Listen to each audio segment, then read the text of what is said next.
ہمارے انتہائی خاکسار درویش صفت انسان قاری حبیب اللہ صاحب دامت برکاتہم عالیہ کی خصوصی محبت سبب بنی آپ حضرات سے ملاقات اور گفتگو کا سلسلہ اللہ نے جوڑ دیا ہے۔ میں ان کا انتہائی مشکور ہوں۔ اے میرے محبوب پیغمبر، جہاں جہاں آپ جاؤ گے میں اپنا قرآن وہی بھیجوں گا، میں جبریل کو وہی بھیجوں گا۔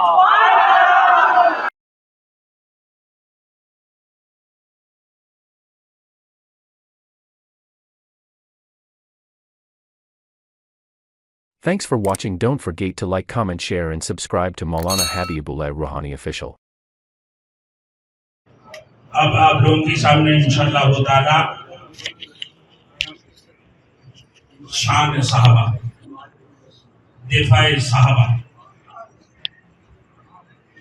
اور خاتم النبیین صلی اللہ علیہ وسلم کی شان میں حضرت مولانا محمد عادل عمر صاحب بیان فرمائیں، جو مشہور و معروف خطیب آپ لوگ جانتے ہیں ان کے بارے میں۔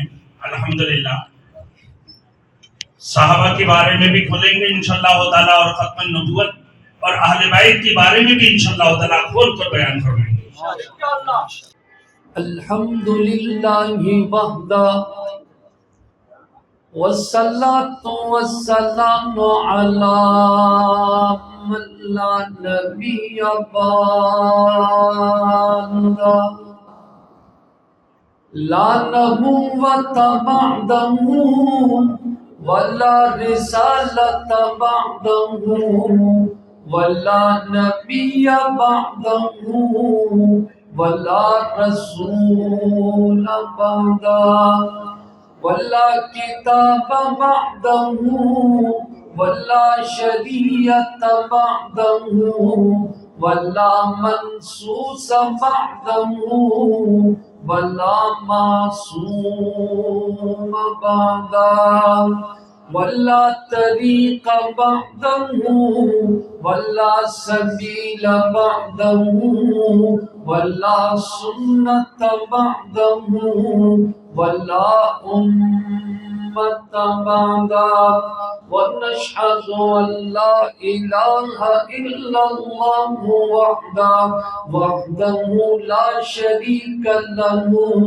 وحده لا نظير له وحده لا مثل له وحده لا مثال له ونشهد أن سيدنا وسندنا ونبينا ورسولنا وإمامنا محمد صلاة دائما إلى يوم الدين وعلى آله وأصحابه وأزواجه وبناته وعترته وأهل بيت، خصوصا على أبي بكر وعمر وعثمان وحيدر ومعاوية ابن أبي سفيان۔ أعوذ بالله من الشيطان الرجيم، بسم الله الرحمن الرحيم۔ تبارك الذي نزل الفرقان على عبده ليكون للعالمين نذيرا۔ وفي مقام آخر بل هو قرآن مجيد في لوح محفوظ۔ آمنت بالله رب العالمين وبلغنا رسوله النبي الأمي الكريم۔ درود پاک اللہم صلی اللہ علیہ وسلم۔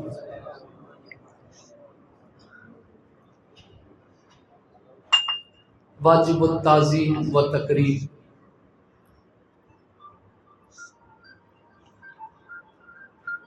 حاضرین و سامعین، بزرگان دین و ملت، نوجوان دوستوں اور بزرگوں،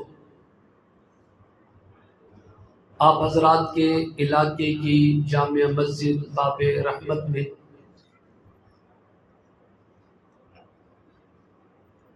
آپ دوستوں سے ملاقات اور گفتگو کا شرف حاصل کر رہا ہوں۔ یقیناً بزرگ رہنما ہمارے انتہائی خاکسار درویش صفت انسان قاری حبیب اللہ صاحب دامت برکاتہم عالیہ کی خصوصی محبت سبب بنی آپ حضرات سے ملاقات اور گفتگو کا سلسلہ اللہ نے جوڑ دیا ہے۔ میں ان کا انتہائی مشکور ہوں کہ انہوں نے اتنے خوبصورت لوگوں میں اور اتنے خوبصورت پروگرام میں مجھے مدعو کیا۔ اللہ رب العالمین اپنی جناب سے انہیں بہترین جزائے خیر عطا فرمائے۔ چونکہ حضرت قاری صاحب نے بہت سارے عنوانات کا ذکر کر کے آپ حضرات کے ذوق کے مطابق مجھے حکم دیا ہے کہ میں ان عنوانات پر آپ حضرات کی خوبصورت سماعتوں پر اپنی گزارشات پیش کروں۔ ان میں ختم نبوت، صحابہ اور اہل بیت اور قرآن کریم کی عظمت، یہ تقریباً 3-4 عنوانات ہیں۔ میں کوشش کروں گا اپنے مقررہ وقت پہ ان میں سے ہر عنوان پر کچھ نہ کچھ گزارشات آپ کی سماعتوں کی نظر کر سکوں۔ گرامی قدر، رمضان المبارک کے بابرکت مہینے میں اللہ رب العالمین نے اپنی بابرکت کتاب کو اپنے برکت والے شہر میں، برکت والے مہینے میں، اپنی بابرکت خلقت کے اندر عظیم المرتبت ہستی محمد کریم علیہ السلام پر اپنے اس کلام کو نازل کیا، اور قرآن کریم رب کریم نے پاک پیغمبر پر نازل کیا، اور حضور علیہ السلام پر یہ عظیم المرتبت کتاب نازل ہوئی۔ اور یوں تو اللہ رب العالمین نے 104 کتابیں نازل فرمائی ہے، جن کا ذکر حضرت شیخ الحدیث حضرت علامہ مولانا سیدی و مرشدی حضرت زکریا علیہ رحمت نے بھی اپنی شرح آفات کتاب فضائل اعمال میں بھی کچھ نہ کچھ اس کے متعلق گفتگو فرمائی ہے۔ گرامی قدر 104 کتابیں رب کریم نے نازل کی ہے۔ ان 104 کتابوں میں جناب آدم علیہ السلام کے صحیفے بھی ہیں، جناب ادریس علیہ السلام کے صحیفے بھی ہیں، اور جناب شیس علیہ السلام کے صحیفے بھی ہیں، اور ان میں جناب موسیٰ علیہ السلام پر اترنے والے 10 صحیفے بھی ہیں، اور جناب ابراہیم علیہ السلام پر اترنے والے 10 صحیفے بھی ہیں، اور ان کی تعداد کے ساتھ ساتھ اللہ رب العالمین نے تورات اور انجیل اور زبور اور قرآن کریم، یعنی یہ کل تعداد 104 بنتی ہے۔ 100 صحیفے ہیں اور 4 مکمل کتابیں ہیں۔ یہ اللہ رب العالمین نے آسمانوں سے نازل فرمائی ہے لوگوں کی ہدایت کے لیے۔ تو ان تمام کتابوں کا خلاصہ اگر آپ تلاش کرو گے تو ان کا خلاصہ رب کریم نے قرآن کریم کے اندر نازل فرما کر تمام کی تمام کتابوں کی تعلیمات کو، تمام کتابوں کے علوم کو، تمام کی کتابوں کی روحانیت کو، تمام کتابوں کے انوارات اور برکات اور تعلیمات کو رب کریم نے قرآن عظیم الشان کے اندر جمع کر کے ساری کتابوں کو رب نے منسوخ کر دیا، کیونکہ قرآن کریم کے اندر تورات کا عنوان بھی ہے، قرآن کریم کے اندر جناب آدم کے صحیفوں کا عنوان موجود ہے، قرآن کریم کے اندر اندر جناب ادریس کے صحیفوں کا عنوان موجود ہے، قرآن کریم کے اندر جناب شیس کے صحیفوں کا عنوان موجود ہے، قرآن کریم کے اندر جناب موسیٰ اور ابراہیم کے صحیفوں کا خلاصہ اور عنوان موجود ہے، تورات زبور انجیل کا خلاصہ بھی رب کریم نے قرآن کریم کے اندر رب کریم نے پاک پیغمبر پر نازل کیا۔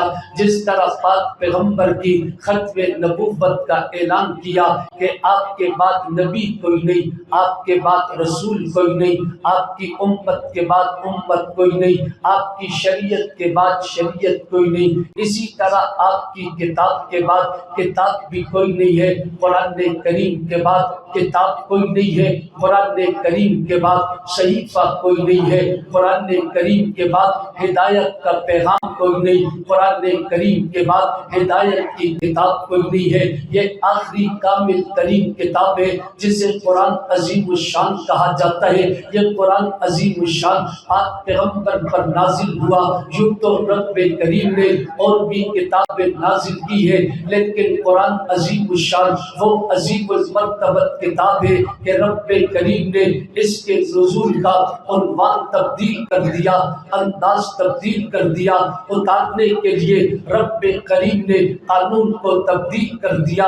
جناب عیسیٰ علیہ السلام کو یکبارگی کے ساتھ رب نے صحیفے عطا کر دیے کہ یہ صحیفے آپ کو ایک ساتھ عطا کرتا ہوں، آپ نے اسے پڑھ کر پڑھا کر آپ نے تبلیغ کر دی ہے۔ جناب آدم علیہ السلام ان صحیفوں کو لے کر دعوت اور تبلیغ کا کام کرتے ہیں۔ جناب عیسیٰ علیہ السلام کو رب کریم نے صحیفے عطا کر دیے کہ یہ تمام کے تمام صحیفے لے کر اس کی دعوت اور تبلیغ کا کام کرو، اس کی نشر اور اشاعت کرو، قوم کے لوگوں کو بتاؤ، سمجھاؤ، انہیں پڑھاؤ۔ جناب ادریس علیہ السلام کو رب نے صحیفے عطا کر دیے، ایک ساتھ عطا کر دیے۔ پھر آگے جا کر رب کریم نے جناب ابراہیم علیہ السلام کو ایک ساتھ صحیفے عطا کر دیے۔ جناب موسیٰ علیہ السلام کو بلا کر کہا کہ ہم آپ کو تورات دیں گے، آپ نے طور پر آنا ہے، آپ نے اعتکاف کرنا ہے۔ جناب موسیٰ علیہ السلام اعتکاف میں پہنچتے ہیں، 40 دن آپ جناب موسیٰ وہاں پر اعتکاف کرتے ہیں، رب انہیں تورات عطا کرتا ہے۔ جناب داؤد علیہ السلام سے کہا جاتا ہے کہ دن رات آپ نے اللہ کی تسبیح کرتی ہے، ہم آپ کو کتاب عطا کریں گے، انہیں بھی کتاب عطا کر دی۔ جناب عیسیٰ علیہ السلام کو بھی رب کریم نے کہا کہ آپ نے دنیا کے تمام معاملات، کام و کاروبار کو چھوڑ کر صرف میری طرف رجوع کرنا ہے، ہم آپ کو کتاب دیں گے۔ لیکن عنوان قرآن کا آتا ہے، رب کریم نے پاک پیغمبر کے ساتھ شرط کوئی نہیں لگائی کہ ہم آپ کو ایک ساتھ کتاب عطا کر دیں گے، پھر آپ نے تبلیغ کر دی ہے۔ رب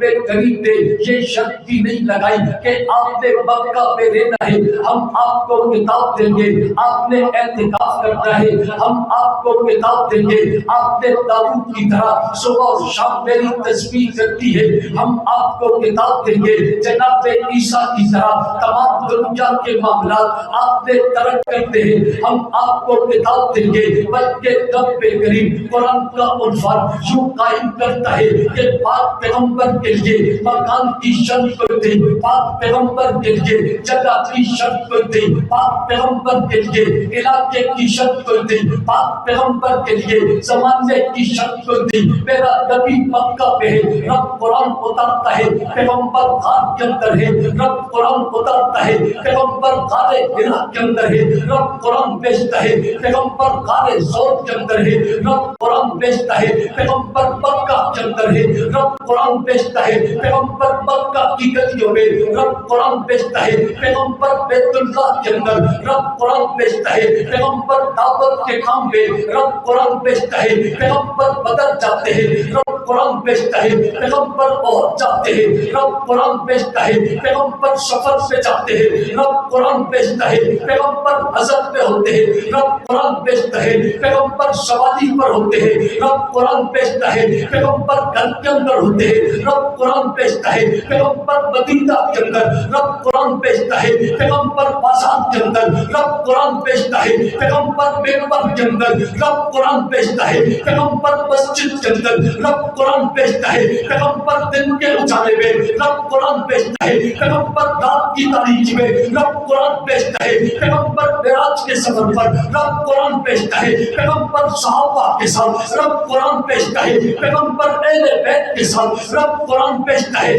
پیغمبر اپنی ازواج کے ساتھ، رب قرآن بھیجتا ہے پیغمبر اپنی بنات کے ساتھ، رب قرآن بھیجتا ہے پیغمبر رات کی نماز پہ، رب قرآن بھیجتا ہے پیغمبر دن کی نماز پہ، رب قرآن بھیجتا ہے پیغمبر سفر کے اندر ہو، رب قرآن بھیجتا ہے پیغمبر دعوت دے، رب قرآن بھیجتا ہے پاک پیغمبر کے لیے شکتی کوئی نہیں ہے، پاک پیغمبر کے لیے مکان کی قید کوئی نہیں، زمانے کی قید کوئی نہیں، دن کی قید کوئی نہیں، رات کی قید کوئی نہیں۔ رب کریم نے کہا اللہ قلب کا اے میرے محبوب پیغمبر جہاں جہاں آپ جاؤ گے میں اپنا قرآن وہی بھیجوں گا، میں جبریل کو وہی بھیجوں گا۔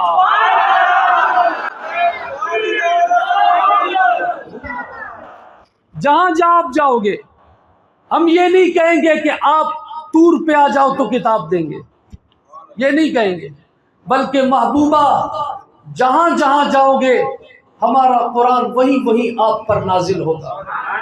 یہ وہ عظیم المرتبت کتاب اور وہ عظیم المرتبت پیغمبر ہے۔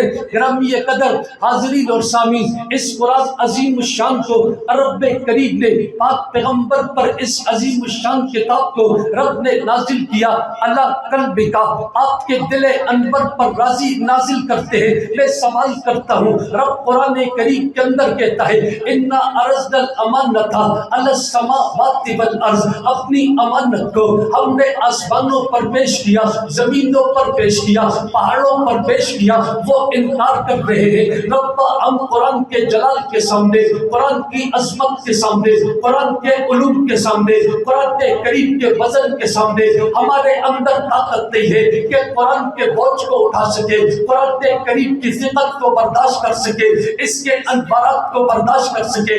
آسمان انکار کرتے ہیں کہ ہمارا وجود قرآن کو نہیں اٹھا سکتا، زمینیں انکار کرتی ہے کہ ہم نہیں اٹھا سکتے، پہاڑ انکار کرتے ہیں ہم نہیں اٹھا سکتے، شرق و غرب انکار کرتے ہیں ہم نہیں اٹھا سکتے۔ رب دوسرے مقام پہ کہتا ہے لو انزلنا هذا القرآن على جبل لرأيته خاشعا متصدعا من خشیۃ اللہ، کہ اللہ کے خوف سے، اللہ کے کلام کے خوف سے اگر پہاڑوں پر نازل کیا جاتا پہاڑ ریزہ ریزہ ہو جاتے۔ اس قرآن کریم کو جبریل نہیں اٹھا سکتا، میکائیل نہیں اٹھا سکتا، اس قرآن کریم کو آسمان نہیں اٹھا سکے، زمینیں نہیں اٹھا سکی، پہاڑ نہیں اٹھا سکے، سمندر نہیں اٹھا سکے، چاند سورج ستارے نہیں اٹھا سکے، کوئی بشر نہیں اٹھا سکا، کوئی فرشتہ نہیں اٹھا سکا، جبریل نہیں اٹھا سکے، میکائیل نہیں اٹھا سکے، اسرافیل نہیں اٹھا سکے، اس کلام کریم کو آسمان نہ اٹھا سکے، کوئی خلقت نہ اٹھا سکی، کوئی مخلوق نہ اٹھا سکی۔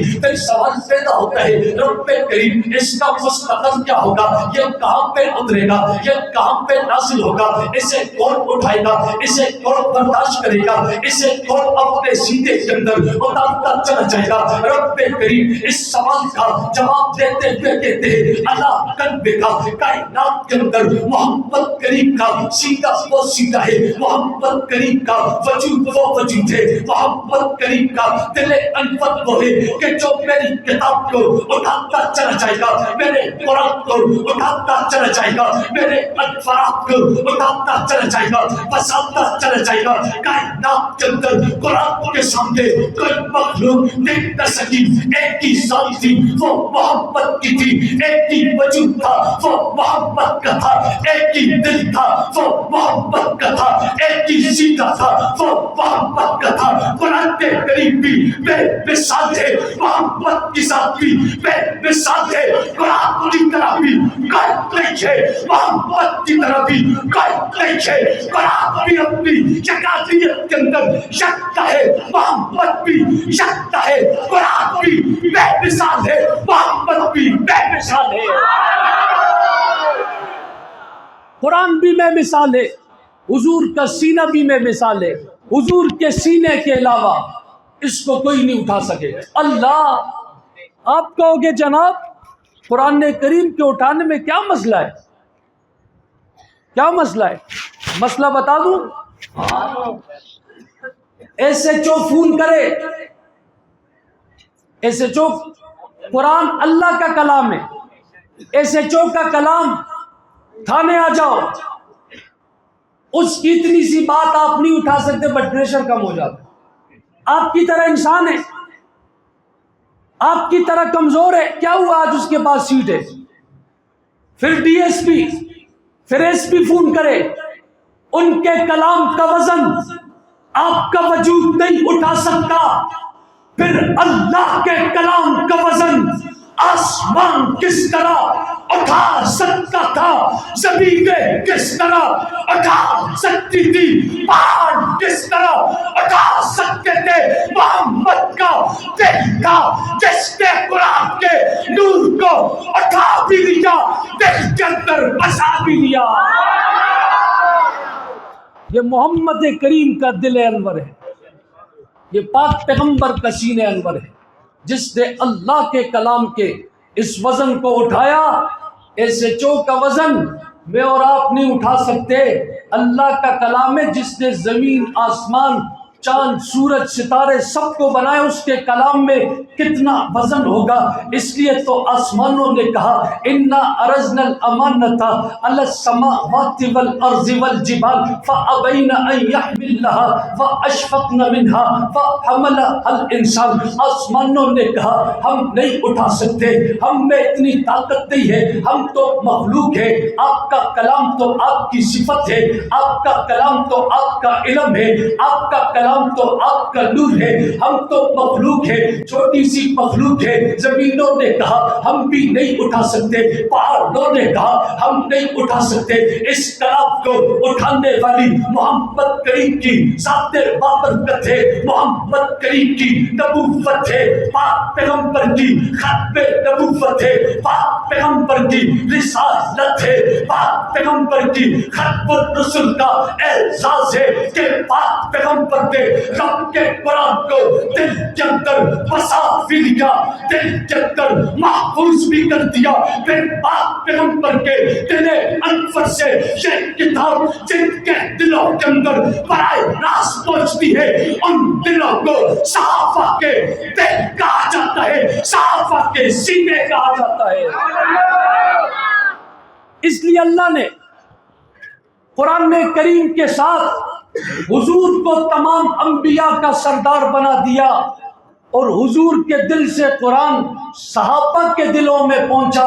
صحابہ کو رب کریم نے تمام امت کا سردار بنا دیا. گرامی قدر حاضرین اور سامعین, یہ وہ عظیم المرتبت, یہ عظیم الشان کتاب ہے کہ رب کریم نے پاک پیغمبر کو عطا کی, اور حضور علیہ الصلوۃ والسلام خاتم الرسل, آپ خاتم الرسل ہے. آپ کی کتاب کے بعد کتاب بھی کوئی نہیں ہے, آپ کی نبوت کے بعد نبوت بھی کوئی نہیں ہے, آپ کی امت کے بعد امت بھی کوئی نہیں ہے. پھر رب کریم نے اس امت کے اندر سب سے بہترین طبقہ رکھا, جنہیں صحابہ کا طبقہ کہا جاتا ہے, جنہیں صحابہ کی جماعت کہا جاتا ہے. یہ صحابہ کی جماعت کیا ہے, یہ صحابہ کا طبقہ کیا ہے, یہ صحابہ کی جماعت کا مقام اور مرتبہ کیا ہے. ان صحابہ کو یہ اعزاز کیوں ملا, ان صحابہ کو یہ مقام اس لیے ملا ہے, انہوں نے پاک پیغمبر کے زلفوں کا دیدار کیا ہے, پاک پیغمبر کے رخساروں کا دیدار کیا ہے, پاک پیغمبر کے چہرے کا دیدار کیا ہے, پاک پیغمبر کے وجود کا دیدار کیا ہے, پاک پیغمبر کی زلفوں کا دیدار کیا ہے, پاک پیغمبر کے لبوں کا دیدار کیا ہے, پاک پیغمبر کے دندان مبارک کا انہوں نے دیدار کیا ہے. انہوں نے پاک پیغمبر کو مسجد میں دیکھا ہے, پاک پیغمبر کو گھر کے اندر دیکھا ہے, پاک پیغمبر کو انہوں نے بدن پہ دیکھا ہے، انہوں نے آگ پہ دیکھا ہے، انہوں نے مکہ پہ دیکھا ہے، انہوں نے مدینہ پہ دیکھا ہے، اور میرے نبی نے کہا کہ من رآنی، جو مجھے دیکھتا ہے، میرا دیدار کرتا ہے، رب اس پر جہنم کو حرام کرتا ہے، جنت کو واجب کرتا ہے۔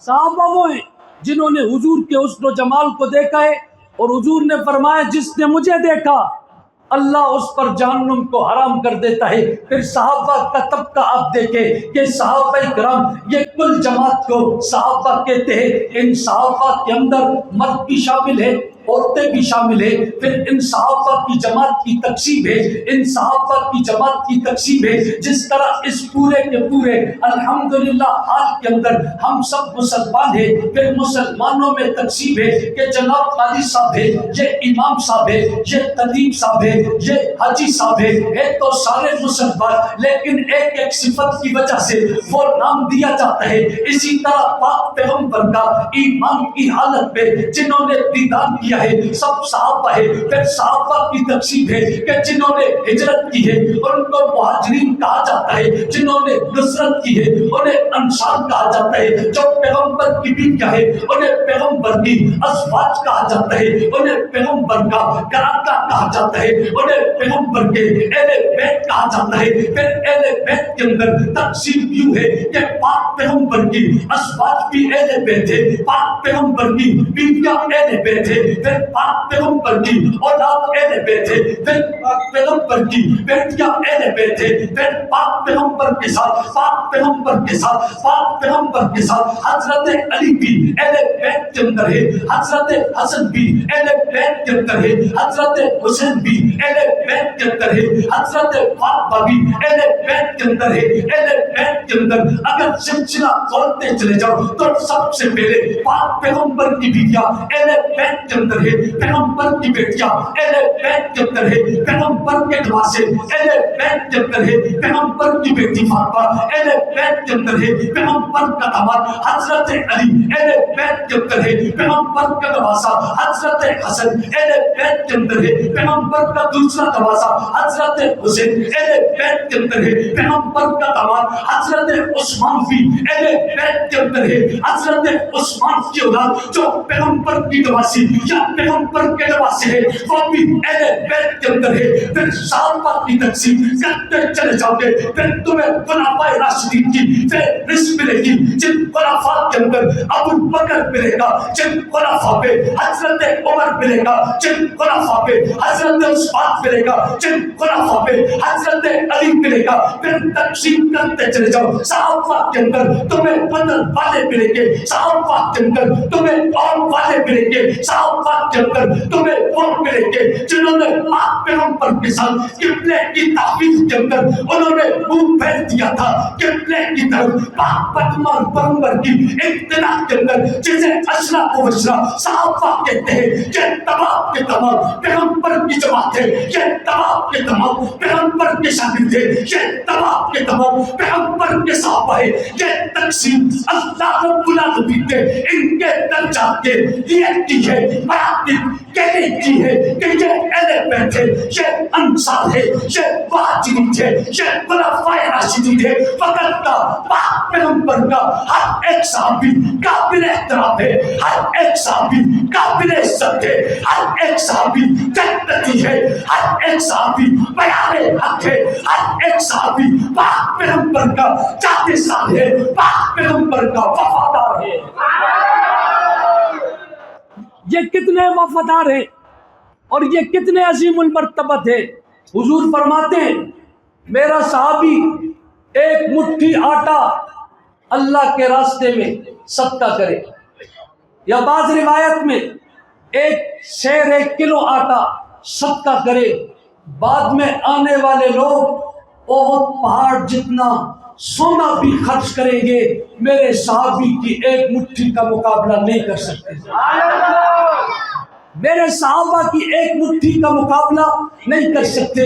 گرامی قدر حاضرین اور سامعین، یہ صحابہ وہ تھے جو پاک پیغمبر کے ساتھ تھے، دن کے اندر رات کے اندر پاک پیغمبر نے ان کے سامنے نبوت کا اعلان کیا، اور پاک پیغمبر ان کے سامنے عالم برزخ کے اندر چلے گئے، اور عالم برزخ کے اندر چلے گئے۔ پھر پاک پیغمبر کے دین کو سنوارنے والے، پہنچانے والے، بتانے والے پیغمبر کے یہ صحابہ تھے، پیغمبر کی یہ جماعت تھی۔ جی ہاں، حضور علیہ السلام کے صحابہ نے اس سنت کو جاری کیا، پاک پیغمبر کے صحابہ نے دین کو آگے بڑھایا۔ جی آپ دیکھتے چلے جائیے، پاک پیغمبر کے جاننے کے بعد امت کے اندر ایک فتنہ آتا ہے، جس فتنے کو منکرین زکوٰۃ کا فتنہ کہا جاتا ہے۔ انہوں نے زکوٰۃ کا انکار کر دیا تھا۔ پاک پیغمبر کے جاننے کے بعد ایک فتنہ آتا ہے، جنہوں نے ختم نبوت کا انکار کر دیا تھا۔ ان فتنوں کو ختم کرنے والے پیغمبر کے صحابہ ہیں،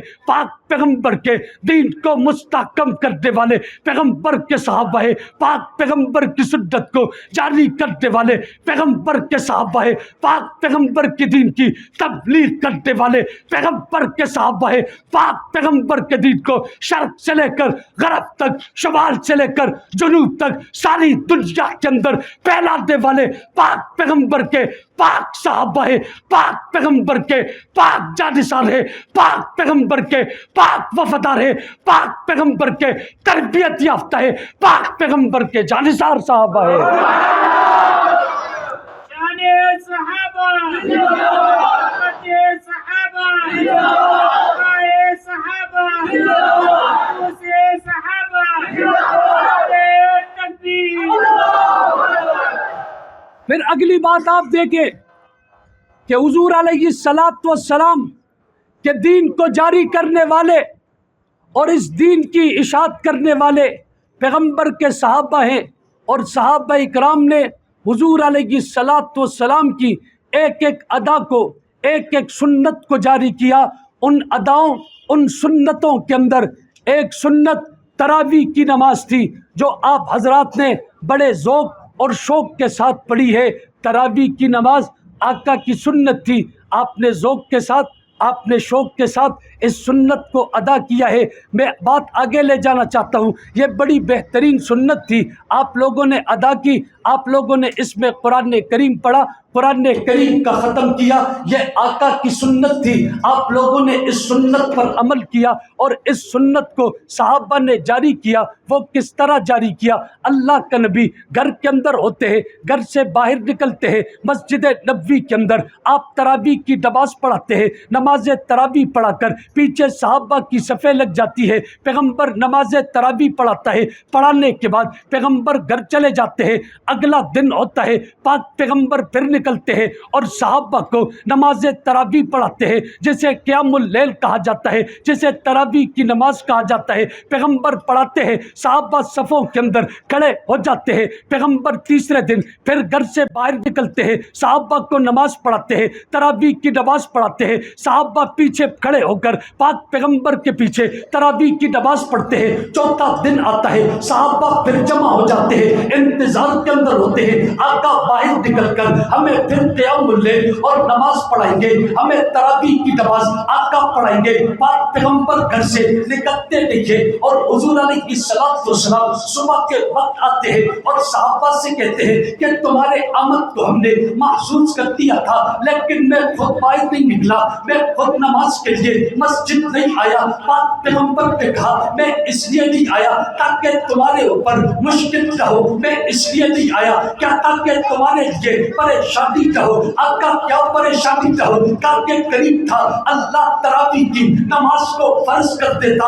اللہ یہ کیسی نماز ہے کہ رب کو اتنی پسند ہے کہ آقا فرماتے ہیں رب تراویح کی نماز کو فرض نہ کر دیتا، اس وجہ سے میں چوتھے دن باہر نہیں نکلا۔ یہ کیسی نماز ہے کہ آقا کہتے ہیں اللہ اسے فرض فجر نماز کی طرح فرض نہ کر دیتا، ظہر نماز کی طرح فرض نہ کر دیتا، عصر مغرب عشاء کی طرح اسے فرض نہ کر دیتا.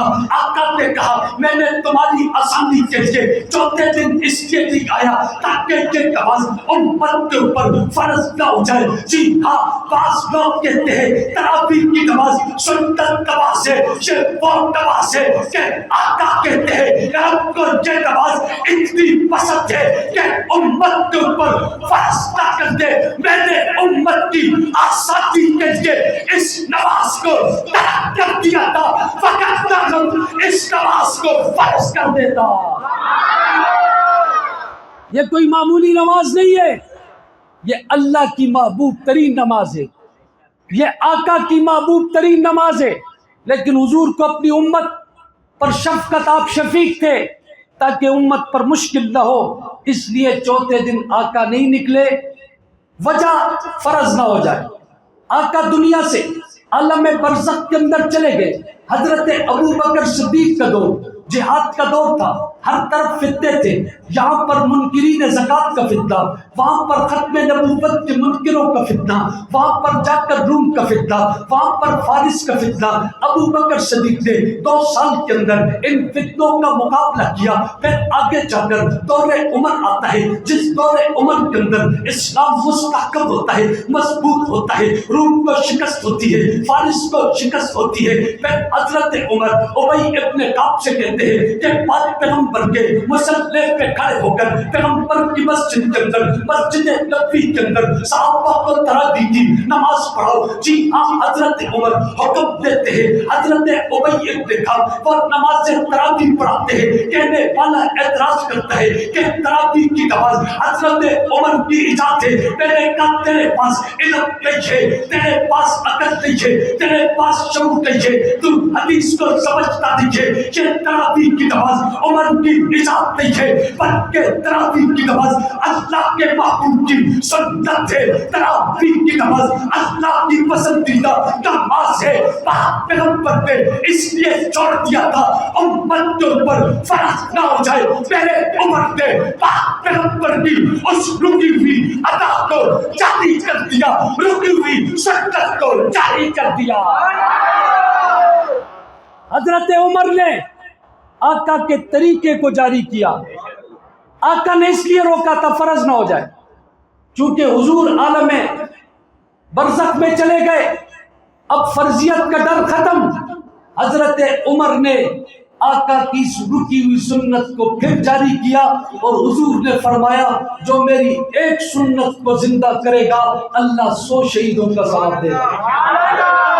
حضرت عمر نے رضی اللہ تعالیٰ نے آقا کی اس خوبصورت سنت کو جاری کیا، اور پھر یہ اتنی خوبصورتی کے ساتھ جاری اور ساری رہی. پھر آگے دور عثمان آتا ہے، اس میں یہ سنت جاری ہے. آگے دور علی آتا ہے، اس میں یہ سنت جاری ہے. اور الحمدللہ آج تک یہ سنت جاری ہے. آقا کی یہ سنت قیامت تک جاری رہے گی. اور سنت کے مخالفین لاکھ پروپیگنڈا کرے، کوئی نماز کی تعداد کے اوپر وہ انکار کرتا ہے، کوئی نماز کے تراویح کے سنت ہونے کا انکار کرتا ہے، کوئی کہتا ہے نفل ہے لازمی تو نہیں ہے، انکار کرتا ہے. ظالمو، آقا کی سنت کا انکار کرتے ہو، بہانے بناتے ہو. کائنات کے اندر میرے نبی کی سنت سے اعلیٰ کوئی نہیں ہے، پاک پیغمبر کے طریقے سے اعلیٰ کوئی نہیں ہے. زمینوں سے زیادہ آقا کی سنت دیکھتی ہے، آسمانوں سے زیادہ آقا کی سنت دیکھتی ہے.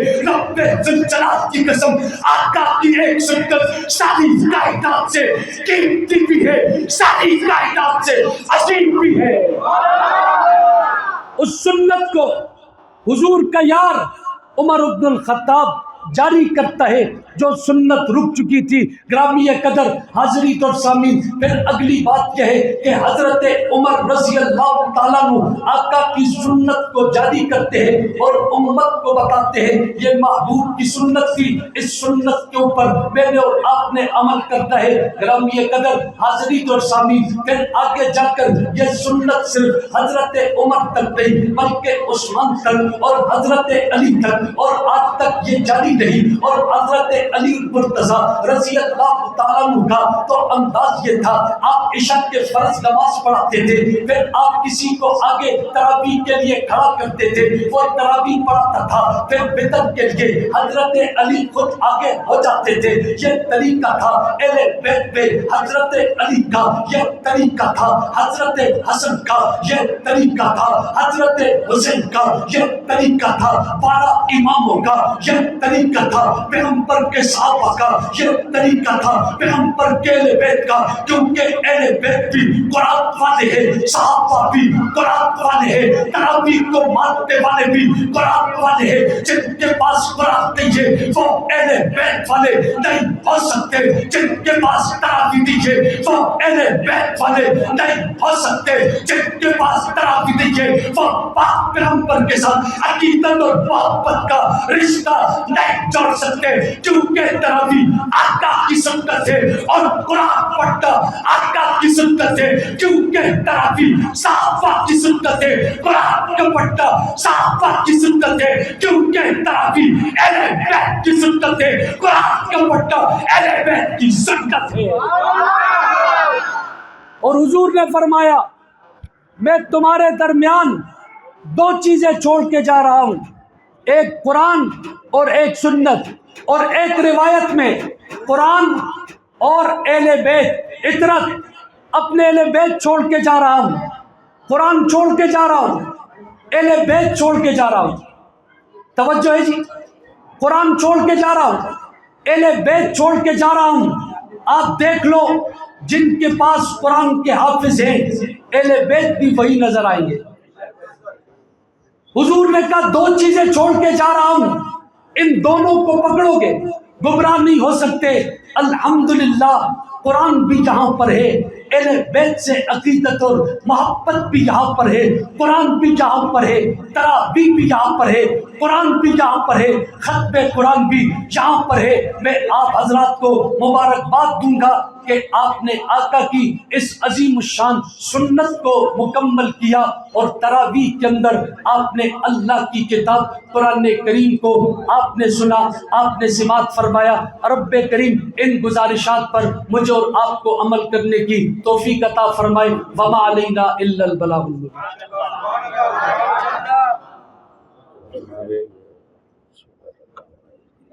آمین. الحمدللہ رب العالمین والصلاة والسلام علی سائر الانبیاء والمرسلین. یا حی یا قیوم برحمتک نستغیث. یا اللہ یہاں پر جتنے بھی ہمارے بزرگ ہیں، نوجوان ہیں، بچے ہیں، ان تمام کی حاضری کو قبول فرما، ان کے ذوق شوق کو قبول فرما، ان کے جذبات کو قبول فرما. رمضان کی اللہ بابرکت راتیں، یا اللہ ان بابرکت راتوں کے اندر یا اللہ ہمیں خیر عطا فرما. یا اللہ ان بابرکت راتوں کی یا اللہ تمام یا اللہ اس کی ثمرات اور یا اللہ اس کی تمام انوارات ہمیں نصیب فرما. خالد رضا بھائی ہیں، ان کی زوجہ کی طبیعت خراب ہے، اس کے لیے خصوصی دعا فرما. نور محمد بھائی جو یہاں کے نمازی تھے، اللہ رب العالمین ان کی مغفرت فرمائے، ان کے درجات کو بلند فرمائے. بزرگوں میں حاجی معین صاحب، جناب حاجی معین صاحب، خورشید قریشی صاحب اور محمود بھائی، محمود خان صاحب، یہ جتنے بھی یا اللہ دنیا سے جا چکے ہیں، یا اللہ تمام کی مغفرت فرما، تمام کے درجات کو بلند فرما. حاضرین مجلس میں جن کے والدین، جن کے چھوٹے بڑے عزیز و اقارب دنیا سے جا چکے مغفرت فرما. یا اللہ حاضرین مجلس میں جن کے رشتہ دار، احباب، دوست بیمار ہیں، یا اللہ شفا عطا فرما، یا اللہ شفا عطا فرما. یا اللہ ظہیر بھائی بھی یہاں کے پکے نمازی تھے، یا اللہ ان کی بھی مغفرت فرما. یا اللہ جو لوگ آپ کے اس گھر کے ساتھ تعاون کر رہے ہیں، یا اللہ ان کے گھروں میں برکت عطا فرما، جان و مال کے اندر برکت عطا فرما. یا اللہ ہماری صداؤں، دعاؤں، التجاؤں کو قبول فرما. ربنا تقبل منا انك انت السميع العليم وتب علينا انك انت التواب الرحيم. آمین برحمتک یا یہ ابھی بھائی شروع کرتے ہیں، جیسے دروازے سے نکلتے گئے ہوتے تھے.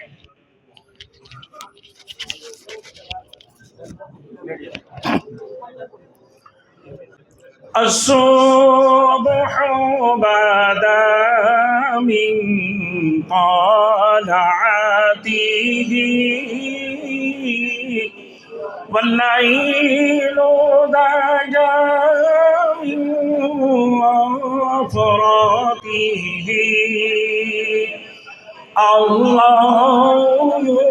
الله الله الله الله الله